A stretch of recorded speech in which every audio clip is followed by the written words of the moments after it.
independente de x e de y. O que é a fonte de uma violação da conservação do tensor de energia momento? É uma dependência explícita nas coordenadas daquele sistema. Se o meu sistema agora só depende de x e de y, meu amigo agora só depende de t, de x e de y. É uma situação particular? É. Eu estou adulterando o meu sistema? Estou pegando uma situação muito particular desse sistema. É o mesmo sistema? É, mas eu vou pegar uma configuração de campos especiais, onde os meus campos só dependem das coordenadas do plano. Vou pegar o meu vetor V na direção Z. Mas esse vetor V na direção Z, ele pode depender, em princípio, de T, de X e de Y. Claro que nós já sabemos que esse vetor aqui deveria ter rotacional zero. Esse vetor aqui pode ser o gradiente de um escalar. Então, na verdade, isso aqui poderia ser a derivada em relação a Z de um certo escalar. Mas esse objeto agora, para nosso efeito, se eu estou estudando plano ortogonal a V, esse vetor é um escalar. Do ponto de vista do mundo planar, vou colocar aqui. Do ponto de vista do mundo planar, para nós é o plano XY, o campo AMI continua sendo um campo vetorial, só que um campo vetorial com componentes A0, A1, vou colocar assim, A1, A2, A3. Só que nada depende de Z. Vamos botar aqui, como nós colocamos aqui, já está aqui, Tx e Y. E o meu vetor V também, ele pode depender tudo de X e Y. Meu problema só não depende da coordenada Z. E eu estou trabalhando a física ortogonal à direção Z. Não estou dizendo que o Z passou a ser uma coisa que não dependa de X e de Y. Então vamos olhar aquela equação lá. Se a gente pega essa equação aqui, nessa situação, vamos pegar esse termo aqui. Esse termo que está dando para nós, Dmi, Fmi. Então, independentemente, esse termo aqui vai poder ter derivada zero, derivada. Vamos fazer o seguinte para mudar a confusão. Vamos botar todas essas coordenadas aqui com um chapéuzinho, só para indicar que eu estou nesse sistema aqui, eu estou em 4, tudo aqui é 4 dimensões. O Lev-Diffie tem 4 índices. Então, tudo isso aqui é. Então, todos esses índices com o chapéu, eles variam 0, 1, 2 e 3. Todos esses índices tomam valores do espaço de Minkowski quadridimensional. Vou fazer essa convenção. Os 3 primeiros índices eu vou chamar de índice Mi. Então, esses 3 índices aqui são do mundo planar. Dependência, ou componentes T, X e Y. Essa terceira componente aqui é a direção Z. Então, estou dizendo, meu mundo, eu agora estou reduzindo o meu problema a um problema planar nas direções X e Y. T, X e Y. Essa componente aqui vai ser congelada dessa maneira. Os meus campos, AMI, não dependem de Z. Todas as derivadas em relação a Z são zero. E eu vou pegar o vetor Vmi na direção 3. Então, vou pegar o meu vetor Vmi dessa forma. Zero.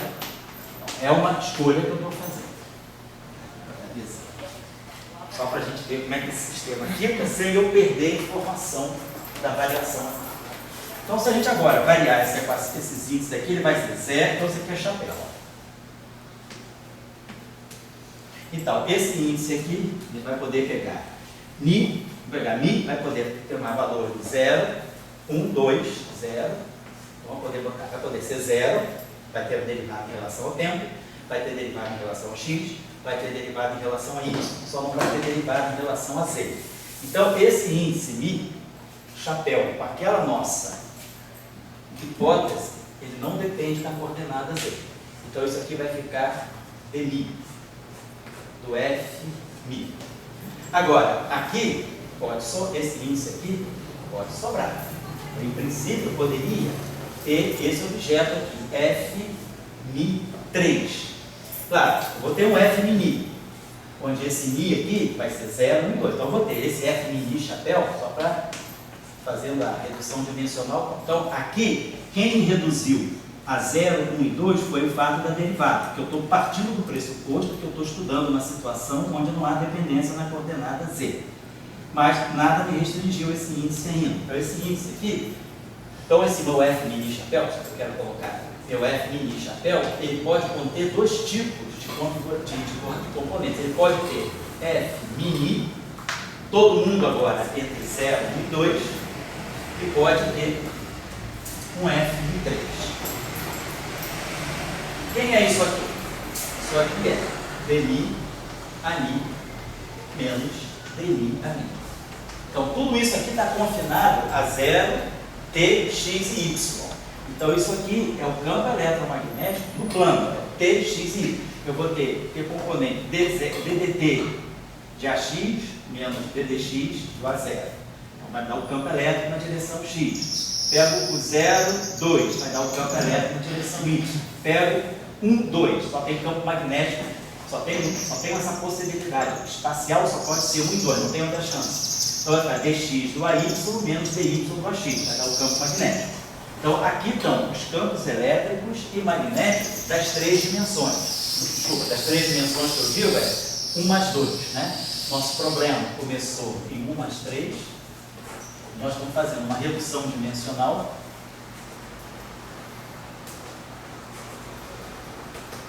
para 1 mais 2. Qual é a nossa prescrição? Nossa prescrição é que todo mundo aqui tem coordenadas mi chapéu. Todo mundo aqui vai ter coordenadas mi. E o 3. 0, 1, 2, 3.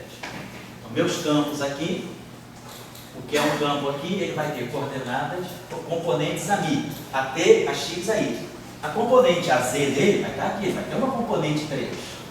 Só que do ponto de vista do mundo bidimensional, se eu fizer uma rotação no plano, um vetor, a componente z de um vetor espacial, ela se comporta como um escalar do ponto de vista do plano. Então vamos chamar isso aqui de um escalar φ. Eu pego esse escalar aqui. Do ponto de vista do mundo planar, isso é um escalar. E o vetor, o setor vetorial do espaço tridimensional, do espaço-tempo tridimensional é esse aqui. Então é isso que eu estou fazendo aqui. Então isso aqui vai ser para mim dmi A3 menos D3 a mi. Aí agora vamos usar o nosso fato de que D3 a mi, nada depende da coordenada Z, que é uma hipótese de trabalho. Vou estudar essa situação. Essa situação é consistente ou é uma situação que vai levar a alguma maluquice? Então vamos dizer, vamos supor que eu vou trabalhar com essa condição. Nada depende da coordenada Z. Esse termo aqui desaparece. Então a minha componente F mi3, ela passa a ser o gradiente desse escalar. Então, isso aqui que era campo eletromagnético em 3 dimensões, em 1 mais 3 dimensões, passa a ser o gradiente de um escalar em 1 mais 2 dimensões. É isso que eu estou dizendo que está acontecendo. Deixa eu apagar isso aqui.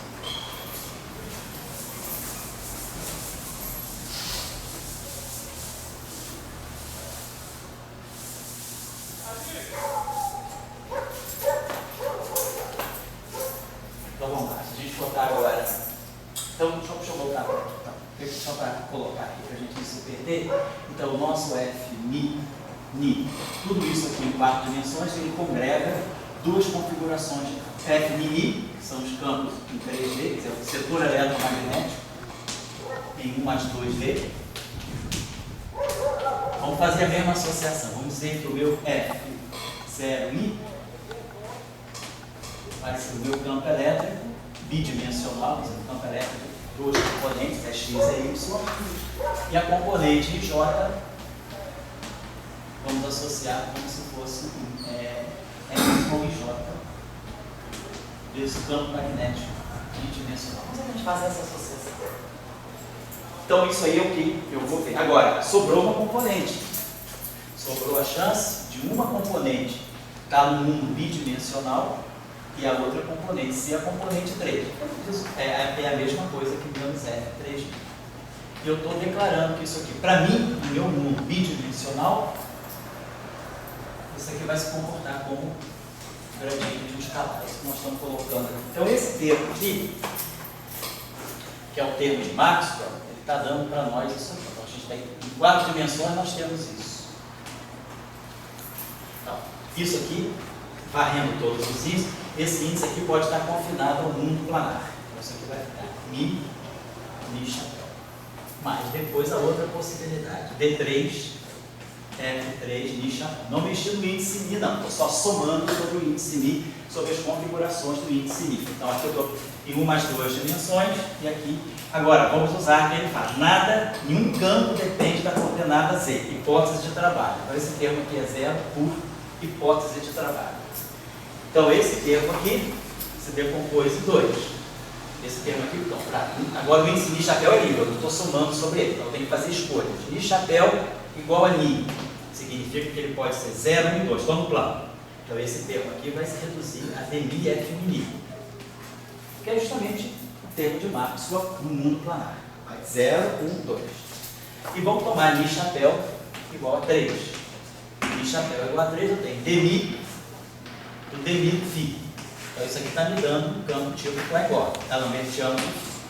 Então esse campo escalar, que é a terceira componente do campo do potencial eletromagnético, ele chega no mundo planar como um campo de Klein-Gordon, real. Então, ele, em vez de ter na equação de campo o seu Dmi F Ni, como é o caso de Marcos, isso aqui para nós é Dmi Ani menos Dmi Ani. Tá? Então isso aqui é por Maxwell, no mundo planar. E isso aqui está se comportando como um Klein-Gordon. Deixa eu apagar isso aqui. Vamos olhar agora. Opa, essa aqui. Vou pegar agora aqui, um termo que eu vou pegar.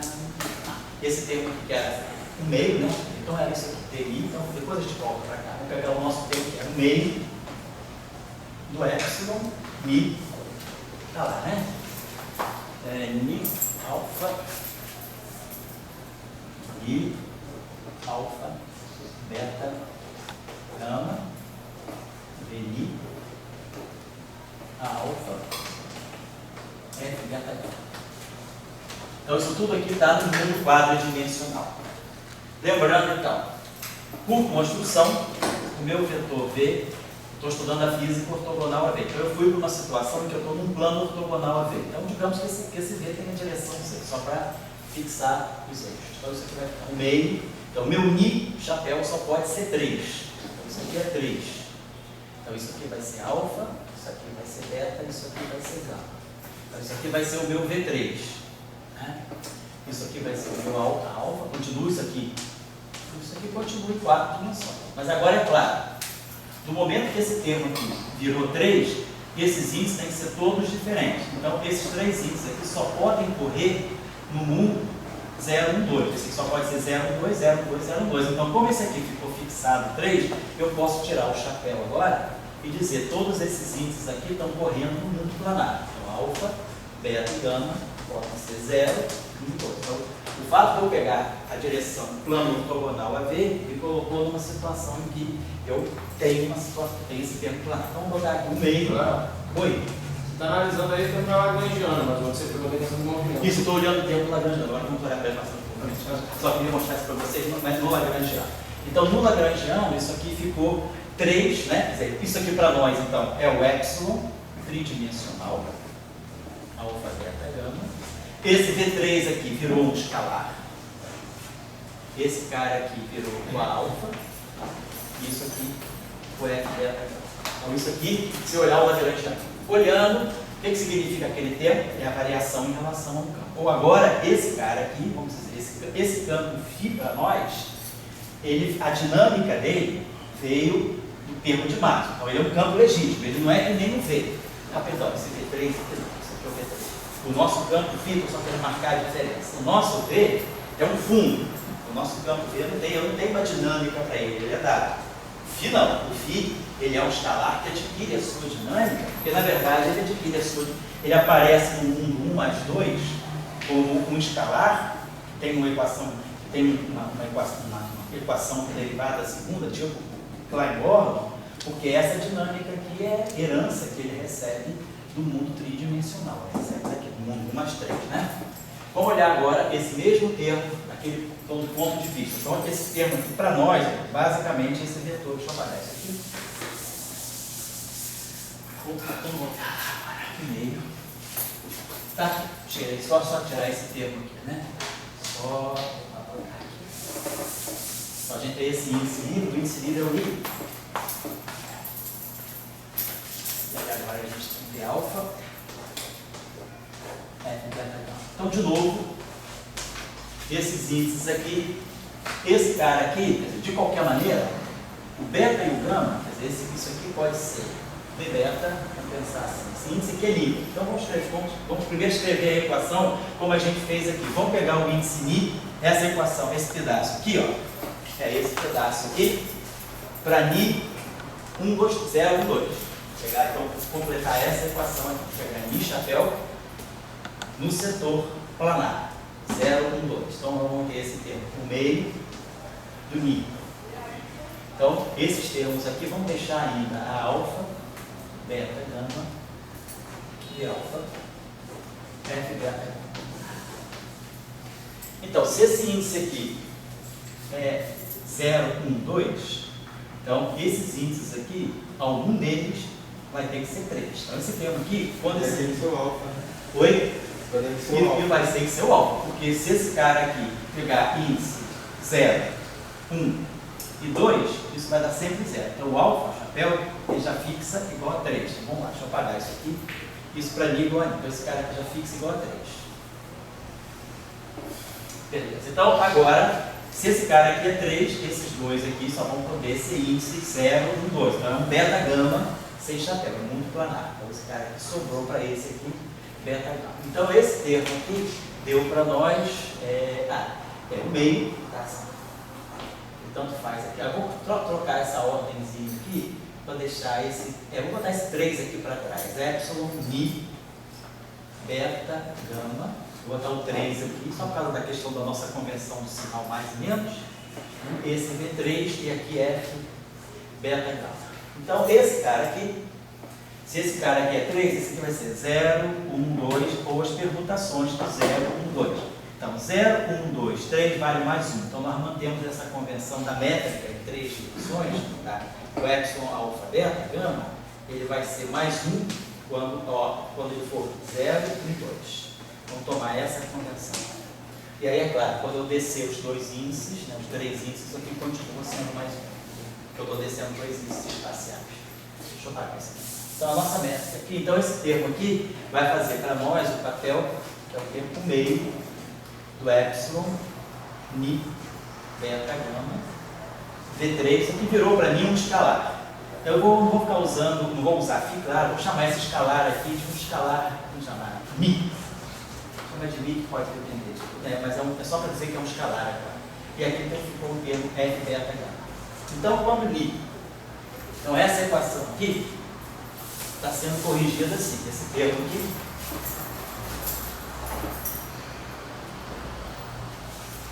Esse termo aqui está entrando aqui nessa equação, quando Mi chapéu for igual a Ni, desse modo aqui, mais um meio de Mi, epsilon, Ni, beta alfa, F beta, beta alfa, que é beta alfa, né?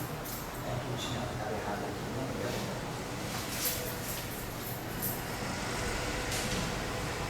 Você gosta?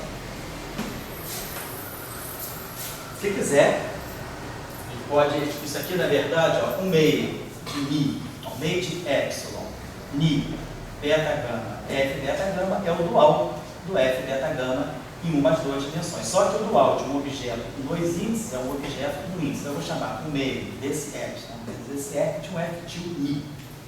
Chamou Mi de quem? Mi é o V3. Na verdade, vou chamar Mi é o V3, isso que eu estou fazendo. Tá? Então, só mudei o nome para ficar carregando índice 3.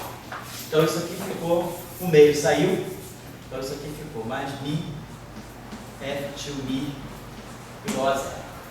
Então temos essa equação aí para o setor eletromagnético, porque tudo isso aqui é 0, 1, 2, quer dizer, aqui eu tenho campo elétrico, campo magnético, aqui é a mesma coisa, campo elétrico e campo magnético, então é o dual desse cara. Se E e B estão aqui, se o vetor E e o pseudo-escalar B estão aqui, eles também estão aqui. Então esse é o setor, isso aqui seriam as equações de Maxwell.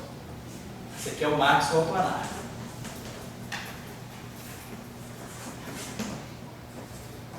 Vou apagar aqui. agora vamos pegar essa situação, porque o índice ni chapéu é livre, vamos pegar ni chapéu igual a 3. Então agora isso aqui é o meio do epsilon 3. Mas aí, esse alfa só tem componente 3, então não tem como esse alfa aqui não ser 3. Mas aí vai bater outro 3 aqui, o epsilon vai dar certo. Então, esse termo aqui, associado a essa equação de Marx, eu estou ganhando um escalar livre, quer dizer, como se fosse um campo escalar de Klein-Bach livre. Tá? Então, as equações de Marx, dentro dessa prescrição que nós escolhemos chamar redução dimensional. Isso a gente pode fazer para qualquer sistema. A gente pode sempre estudar a redução dimensional do sistema, desde que ela possa ser interessante, né?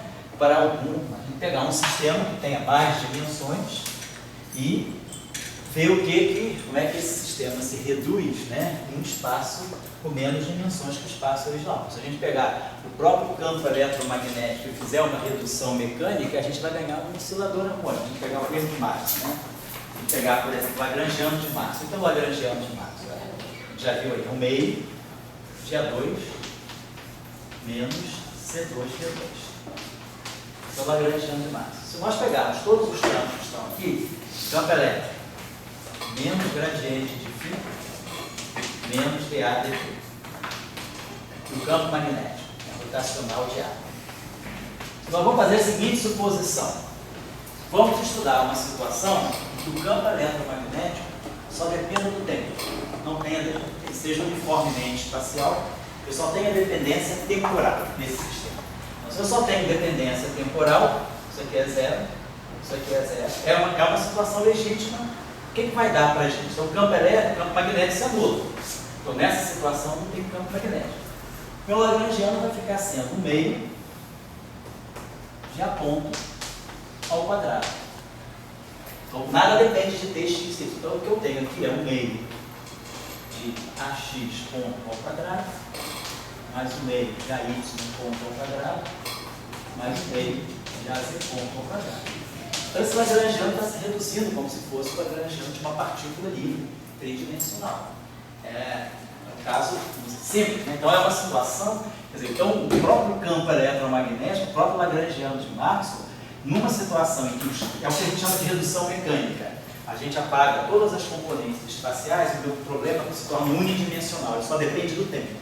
Então, por exemplo, se o meu problema só depende do tempo, o lagrangiano de Maxwell, ele está descrevendo nada mais, tá vendo, do que uma partícula livre bidimensional.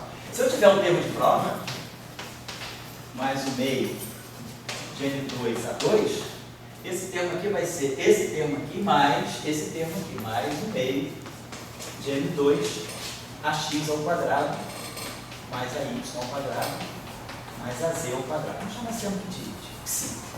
Vou introduzir esse termo aqui. Então, na verdade, o que esse sistema está descrevendo? 3 osciladores harmônicos, um oscilador harmônico, fundo, isotrópico, tridimensional. A frequência é a raiz de psi, basicamente eu tomei aqui igual a 1, né? Como se eu botei massa em 1. Então, quer dizer, o sistema eletromagnético, numa redução chamada mecânica, ele está descrevendo, na verdade, um sistema, um oscilador harmônico tridimensional. Se houver esse termo aqui. Se não houver esse termo aqui, ele está descrevendo uma partícula livre. Então, isso é o que a gente chama de redução mecânica. Eu posso sempre pegar um sistema de campo. Isso aliás, é um dispositivo muito usado para quem estuda causa e integrabilidade. Existem teoremas na física e matemática que dizem que se um sistema vai ter comportamento caótico ou não. Alguns de vocês já devem ter ocupado os chamados coeficientes de Lyapunov, que é o que mede, né, se você pode ter regime caótico ou não no modelo que você tem, ou se você vai ter um modelo integrável. O que se faz, em geral, os teoremas que se conhecem são teoremas unidimensionais. Então, os trabalhos que existem são para saber se um sistema, porque o caos em problemas mecânicos é bem estudado, em teoria de campos é bem mais complicado. Em mecânica quântica já é mais complicado, e teoria clássica de campos também é complicado. Mas os teoremas que existem, eles dizem que, para saber se um sistema de campos adquire um regime caótico, o que se faz? Faz a redução mecânica, aí você ganha um problema mecânico. Pega qualquer sistema de campo, o que você faz? Pega todos os campos do teu lagrangiano e cancela a dependência espacial. Você vai pegar todos os campos e vai dizer que os gradientes de todos os campos são zero. Nada depende de x, y e z. Então eu reduzo o meu problema a um problema simplesmente mecânico. Só tenho agora dependência de uma variável, problema de uma dimensão. Reduzo de 4 dimensões espaço-temporais para uma dimensão temporal. E aí a gente analisa o lagrangiano unidimensional mecânico e aplica os critérios de causa. Então, os teoremas mais fortes que existem, eles mostram que se o seu sistema mecânico apresenta regime caótico, então a tua teoria de campos também vai apresentar um regime caótico. A vice-versa não é verdadeira. Então, esse critério é um critério muito usado para alguns propósitos, estudar qual é a redução mecânica de um sistema. Isso aí foi feito para várias teorias de N-Mills e tem muitos resultados interessantes na literatura, sobretudo no início dos anos 2000. Mas não. Mas isso não tem, de alguma forma, irreversibilidade, porque teoria de campos locais talvez seja reversível, as elevações são reversíveis. Mas quando você bota a equação de 9, o expoente vai no lambda t. Sim. Ele depende do t, não do... Isso, mas você... O tempo é diferente do espaço. Mas você então, não de certa perde... forma... Desculpa, pode. Não, eu queria saber se... Porque o Lambda 9, ele vai te dar um exponencial, se o lambda for negativo ou positivo, que vai te dar um Gaussian que aumenta no tempo, ou se ele se reduz.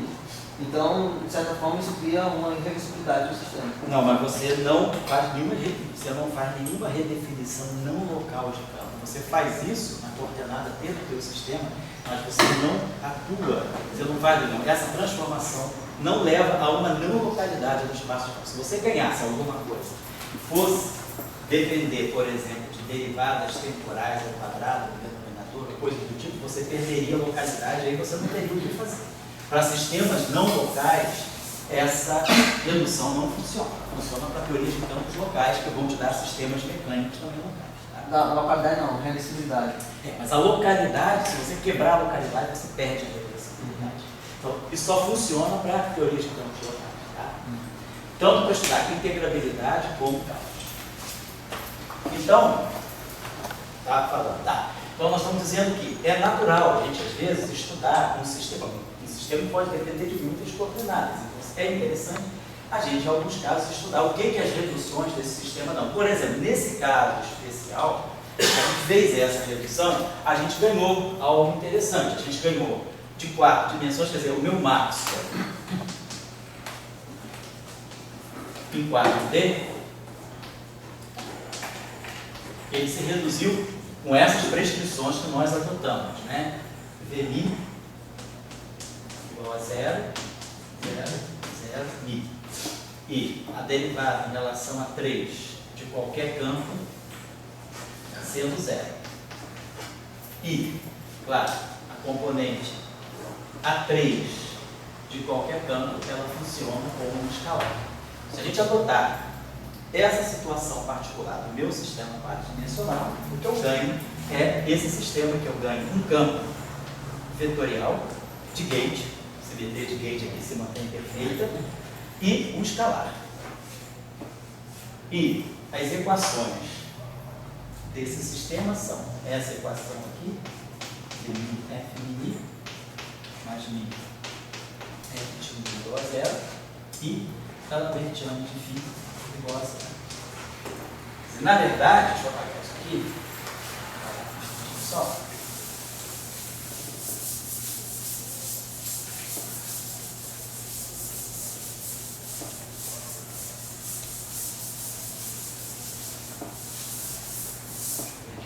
A gente aqui pode fazer o seguinte, outra coisa, essa equação aqui, dmi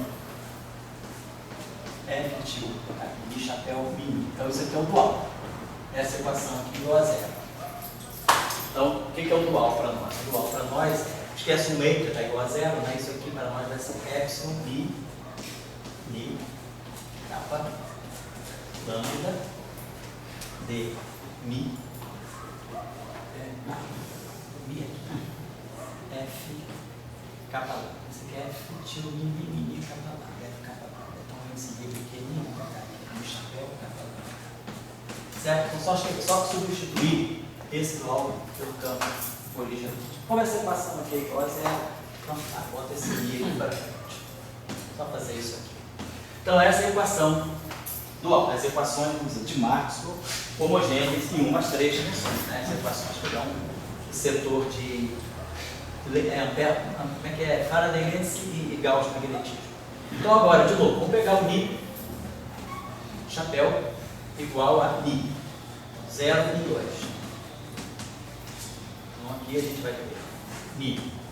Então se esse cara aqui está em 0, 1, 2, um desses índices aqui vai ter que ser 3. Esse aqui já é 0, 1, 2. Quando esse cara aqui for 3, esse cara aqui dá 0. Então está excluída essa possibilidade desse cara aqui dar 0, dá 3. Então vamos botar aqui, esse cara aqui vai ser um índice Mi mesmo. Esse aqui pode ser 3, e esse aqui vai ser um índice lambda.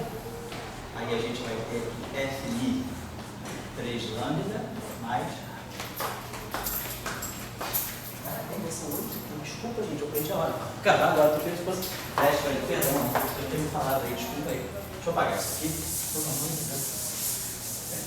Só vou acabar isso aqui, agora a gente continua na próxima aula. Então, ficamos assim. Mas, claro, agora, se esse aqui não pode ser 3, agora esse aqui pode ser 3. Então, ficamos com epsilon Mi. Esse aqui nunca pode ser 3 por causa do D3, ser 0. Então, agora, esse cara aqui fica como sendo kappa, e esse aqui fica como sendo 3. E aí, aqui, Dmi de novo, F é kappa 3. De novo, isso aqui é D3 a lambda menos D lambda a 3. Então, isso aqui é derivado em Z do A, da zero, por nossa hipótese. E esse cara aqui é a componente A3 em cima, nós definimos como sendo o nosso escalar φ. Esse cara aqui é o A3 embaixo. Ele sobe, vai ficar mais A3 em cima. Então esse cara aqui é D lambda 3. Mas aí eu vou ter, ó, Dmi, D lambda. Isso aqui, na verdade, jogando esse 3 aqui para frente, trazendo esse 3 aqui para trás, isso é o epsilon de Levy-Tive, dando um bidimensional, umas duas dimensões, Mi lambda. E aí, claro, isso aqui é Mi lambda, isso aqui é Mi lambda de cimento, então esse termo está 0. A mesma coisa deve estar acontecendo aqui, porque isso aqui vai dar, na verdade, o d kappa do φ, a menos dimensional. Mas aí eu tenho dmi, d kappa, dmi, d kappa. Então, é uma identidade, fica 0 igual a 0. Então, para Mi igual a Mi, essa identidade, a Bianchi, não dá nada para nós. Vamos pegar Mi igual a 3 agora. Então, esse cara agora passa a ser 3. Então, é claro que esse cara aqui agora vai ser 0, vai poder ser 0, 2, 0, 2, 0, 2. Então, esses três índices aqui estão agora no espaço-tempo tridimensional, Mi kappa lambda. Aí, esse cara aqui, necessariamente, vão ter Mi kappa lambda. Então, isso aqui é igual a 0. Isso aqui é o nosso Levy-Tive, em três dimensões, 1 mais 2, né? 3 dimensões planares, Mi kappa lambda. Isso aqui vai me dar o dual. Então, essa equação, a equação de Faraday, as equações duais, em 3 dimensões, elas ficam dmi, F2, igual a 0. Então, nosso sistema de Maxwell, que a gente vai começar aqui na próxima aula, na verdade, o que a gente está ganhando é o que a gente chama de um modelo de Chern-Simons. Nós ganhamos, então, que o nosso sistema eletromagnético, em umas 2 dimensões, ele ficou assim, as equações de Maxwell, aqui eu estava para essa mais Mi, né? F2Mi igual a 0, não tem a fonte. Ganhamos dmi, F2Mi igual a 0. Então aqui tem uma equação só. Então agora a gente não tem mais 2 equações homogêneas, mas uma equação só. E temos o D'Alembertiano de φ igual a 0. Então esse campo aqui fica como sendo um campo livre.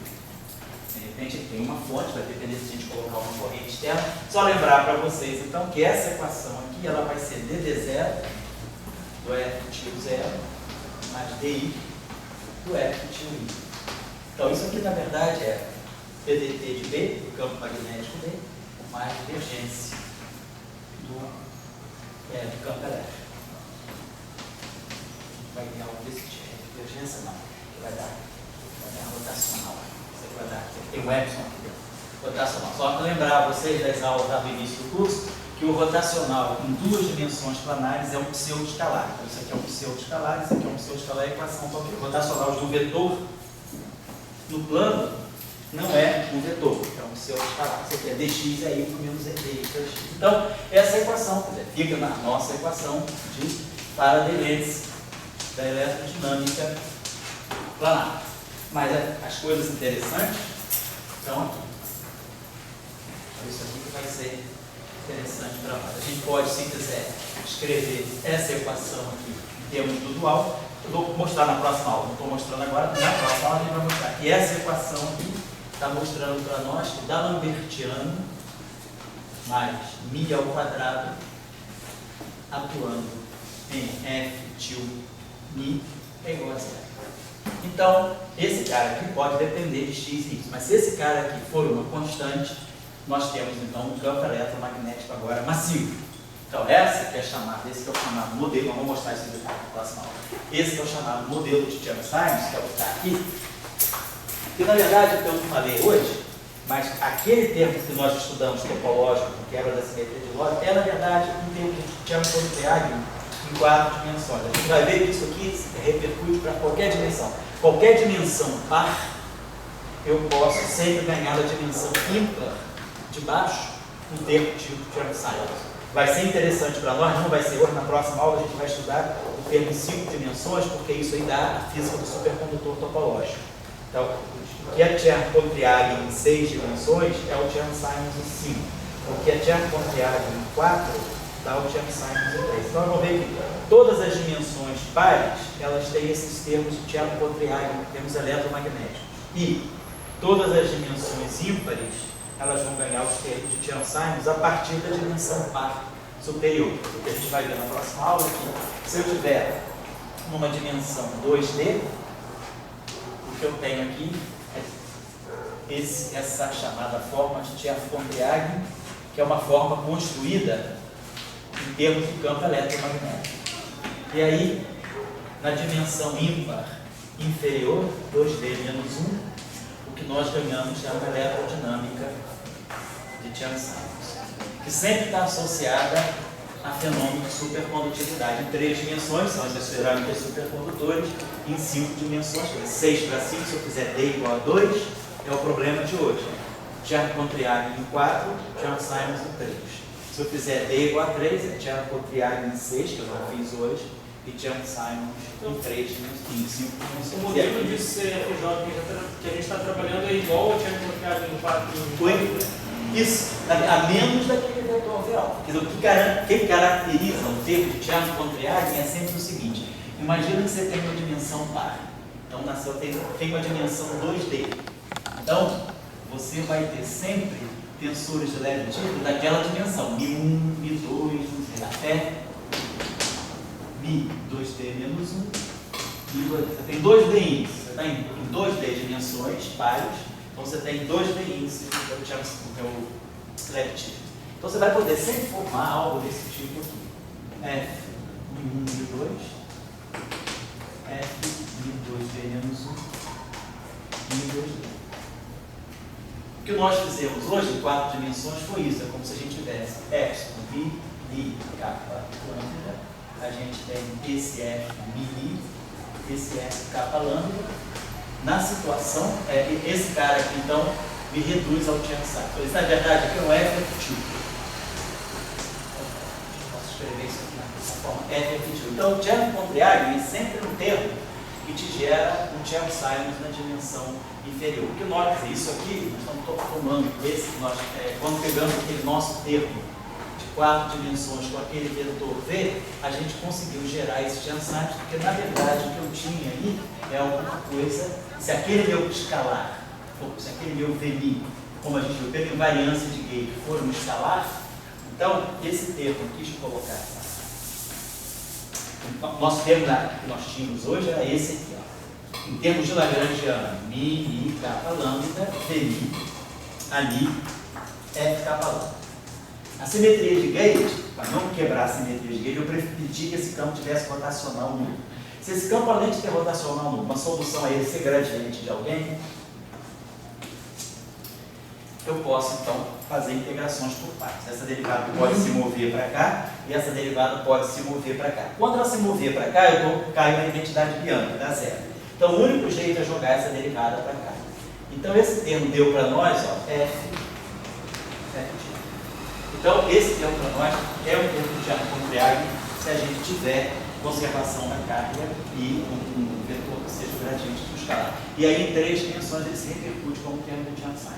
E esses termos de Chern-Simons, o que a gente está entendendo hoje é que eles sempre dão supercondutividade. Em 3 dimensões, 1 mais 2, né, uma dimensão temporal, 2 dimensões planares, esses supercondutores planares eles são descritos por uma física de Chern-Simons. Os supercondutores topológicos, né, pelos últimos trabalhos a partir de 2012, eles são descritos também por um termo de Chern-Simons, mas agora em 5 dimensões. Então a física de um supercondutor parece ser controlada por uma dimensão a mais. A gente precisa de 5 dimensões para ter o supercondutor topológico em 4. Ele funciona como se fosse uma holografia de um mundo 5-dimensional. E o que está em jogo também é um termo de Chern-Simons. Só que a grande novidade interessante é que o termo de Chern-Simons em 5 dimensões ele é não linear.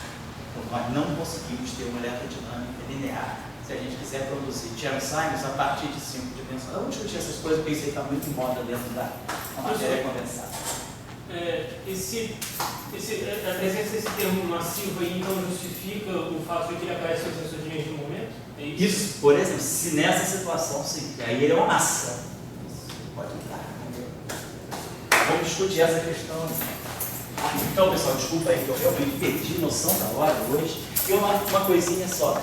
Depois, eu já conversei com algumas pessoas que me procuraram sobre a questão daquelas tarefas que eu passei para vocês se verem aonde é que estão conseguindo fazer. Eu já fui procurar, o Gustavo procurou, o Pedro Igor me procurou, teve mais alguém que me procurou para fazer? Você e Pedro Igor. Depois o casal Gaúcho, né, a Luciana e o Thales me procuraram. Assim, mas eu não estou cobrando, não vou cobrar, isso aí é problema de vocês. Mas assim, eu precisava ter um retorno de vocês para saber o que vocês fizeram, o que não estão conseguindo fazer, ou não fizeram porque não olharam, ou não fizeram porque tentaram e não conseguiram, né? Ou olharam e não quiseram fazer. Mas eu preciso ter um retorno para saber se o Léo, eu vou ter que fazer uma viagem para uma banca de teste daqui a pouco, aí eu poderia pedir ao Léo para discutir algumas questões ali daquelas tarefas com vocês. Elas não são difíceis, mas elas são longas, é só questão de tempo, né? Eu não falei muito de função de Green, mas eu vou falar agora nas próximas, depois da aula que vem. Então é só para ter um retorno de vocês, e depois também a gente tem que pensar na questão do ECEI, né? Do ECEI de final de curso, porque eu vou saber da Beth quando é a matrícula, porque eletromagnetismo eu não posso esperar para entregar depois da matrícula. Tem curso aí, esses cursos que não são obrigatórios, né, que não são esses cursos básicos obrigatórios, o ECEI pode ser entregue até durante o semestre seguinte. Eu recebi agora ECEI do primeiro semestre lá do curso curso lá que eu dei, não sei se foi Young News, não sei o que mais, alguma coisa lá. Recebi foi o curso que eu dei lá do garoto que me entregou o trabalho dele agora. Então isso aí não é um problema. O trabalho do Pedro, por exemplo, do ECEI de interações fundamentais do ano passado, ele me entregou no meio do semestre passado. Eu não tenho problema atrasar um semestre, mas eletromagnetismo, mecânica quântica, mecânica clássica e mecânica estatística, que são matérias consideradas, né, básicas, obrigatórias, sei lá o quê, aí eu preciso mandar os graus antes da matrícula, né? Então, eu vou saber da Beth qual é o calendário de matrícula para o semestre que vem, geralmente a primeira semana de março. Esse ano o carnaval é cedinho, né? Esse ano o carnaval é 7 domingo, 8 segunda, 9 terça de fevereiro. Então, provavelmente, a matrícula vai ficar para a primeira semana de março. Daí, então, eu teria que receber o trabalho até o final de fevereiro. Então, era bom que vocês já começassem a se organizar em termos de tema, o que vocês querem fazer. Eu acho que o Guilherme já me procurou, foi para esse curso, não foi, Guilherme? Foi. Então, o Guilherme já me procurou, já está com um tema mais ou menos estabelecido. Você também está? Não, foi. Eu queria depois marcar. Legal. Então, quer dizer, vocês já podem ir pensando no tema, de repente falem com os orientadores de vocês, para saber se tem alguma interseção do eletromagnetismo, ou teoria clássica de campos, ou pode ser gravitação também, tudo que for campo clássico, né, pode passar. Então, vocês já começarem só para a gente se prevenir, e eu já passar para vocês terem a data certa para evitar atraso da CFC, tá bom? É só isso.